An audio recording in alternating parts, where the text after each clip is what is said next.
punto muy específico. Es que Edwin, el hecho es, me decía, de que nos han obligado y eso no debe de ser así. Y además no estamos capacitados como maestros. Ese es el punto que de una u otra forma también ha pesado en estos días. Sí, mire Edwin, realmente no es así.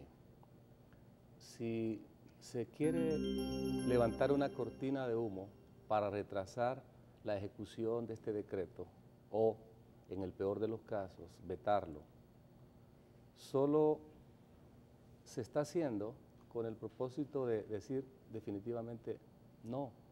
Pero yo en el fondo lo que veo es que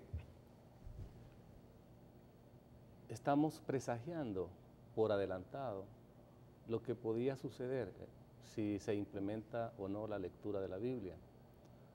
Por ejemplo, esto va a levantar un nuevo tipo de violencia. Yo me pregunto, ¿cuándo antes de esta fecha se implementó la lectura de la Biblia en las escuelas? Que yo sepa, no. Ahora, si usted me pregunta, ¿y se está leyendo la Biblia en las escuelas públicas hoy? Por supuesto.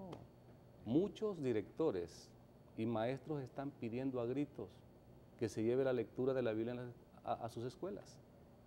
No hablo de colegios católicos o al interior de las iglesias evangélicas, hablo de escuelas públicas. O sea que ya se está leyendo sin necesariamente un decreto. Ahora, esa es una. La otra es el hecho de que se está imponiendo. Mire, Edwin, ¿y qué somos como sociedad salvadoreña? ¿No somos cristianos acaso? Si entendemos que cristiano es todo aquel que sigue o cree en Cristo, y de la sociedad salvadoreña, que yo sepa, según la última encuesta que hizo la UCA en octubre del año pasado, el 99.5 dijo creer en Dios. De estos, hay un 50.4% que son católicos y un 38.2% dijo ser evangélicos. ¿Sabe cuál es el porcentaje de personas que no creen en Dios o las que se denominan ateas? Un 0.5%.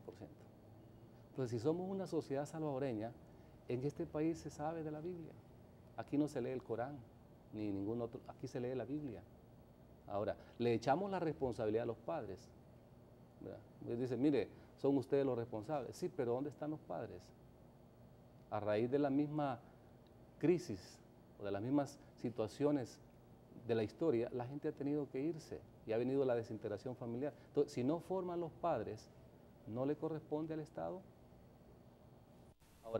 Ahora mismo venimos con una propuesta diferente para hacer a un lado la lectura de la Biblia.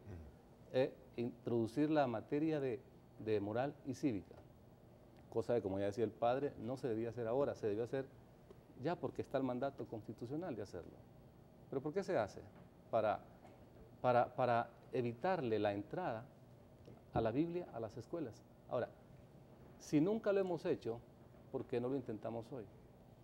¿Y por qué no dejamos que la Biblia, como dijo San Agustín, soltarla, ella sola se defenderá? ¿Por qué no le permitimos que la Biblia se defienda por sí sola? Ahí hay valores, ahí hay valores.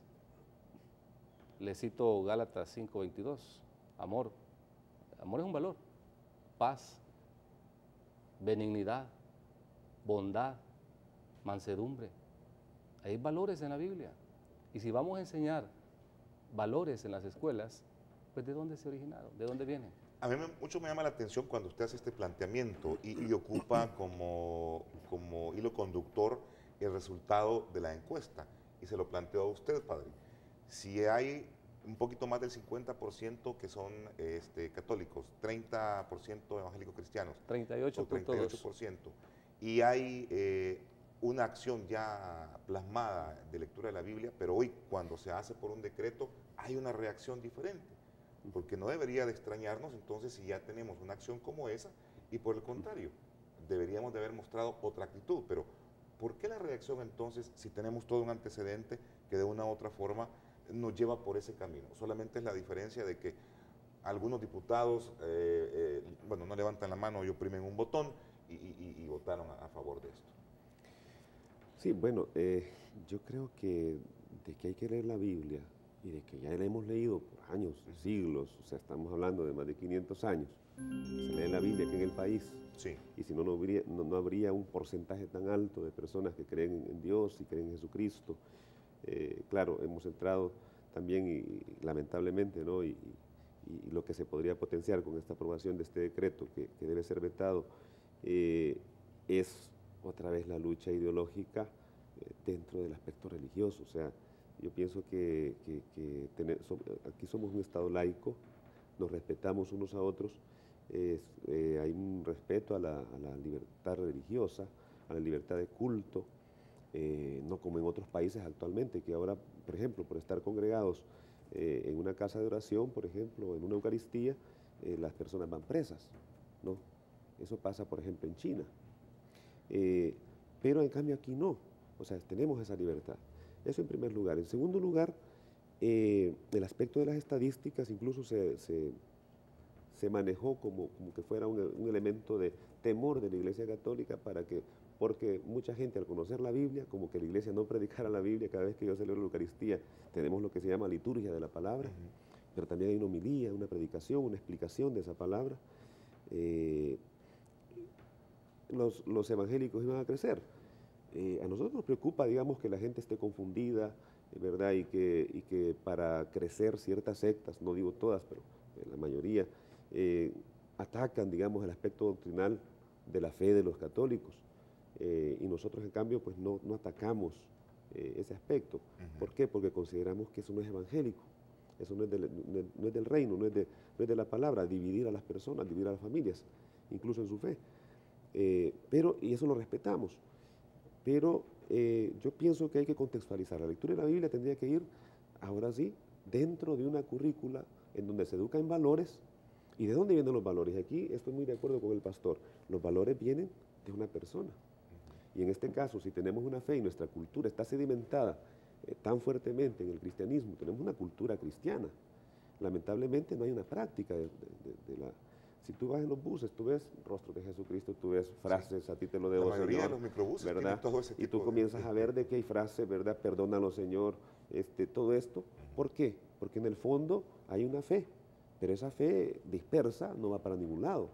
O sea, es una cultura que está ahí, ¿verdad? Popular, pero que tiene que crecer en una fe más comprometida. Entonces, creo que en educación en valores tiene que ser permeada precisamente por la palabra de Dios.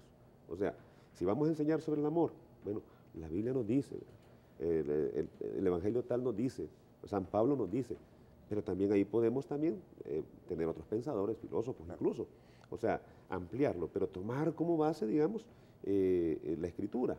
Ahí sí, yo pienso que podría funcionar, no sería inconstitucional, porque el problema es que si los diputados tienen el poder de decretar que se lea la Biblia, también tienen el poder de decretar que no se lea. Claro. Entonces eso sí, inmiscuirse en la libertad religiosa. A partir de esas posturas, y con esto vamos a ir cerrando este bloque ya, pregunto, pastor, ¿debería de mejor entonces, el presidente debería de vetar esto y debería de mejor conformarse o reforzarse la parte del artículo 60, ¿verdad? Artículo 60 de la Constitución. Para, como dice el padre, ir premiando esto del valor cívico o de los morales cívicos con un poco de la Biblia. O sea, sería darle forma a otro instrumento que no se sienta como una coacción o como una obligación, si ya se practica.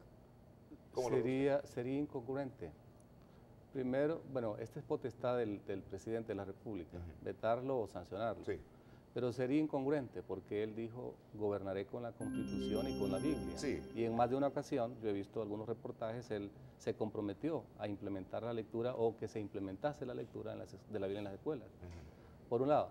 Por el otro, decir que esto es inconstitucional también no es un argumento sólido.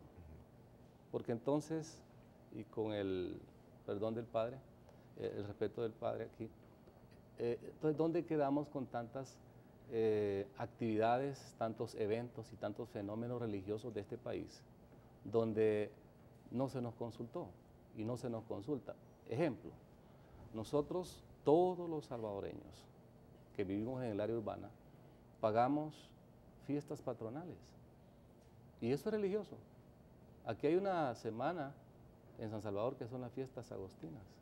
Si usted vive en el área urbana de San Salvador, usted paga el montaje de todo ese evento. Ahí le vienen el recibo a usted. yo lo pago, todos lo pagamos. Aunque la fiesta no es solo religiosa, Sí, pero tuvo un origen también es civil. religioso. Cada pueblo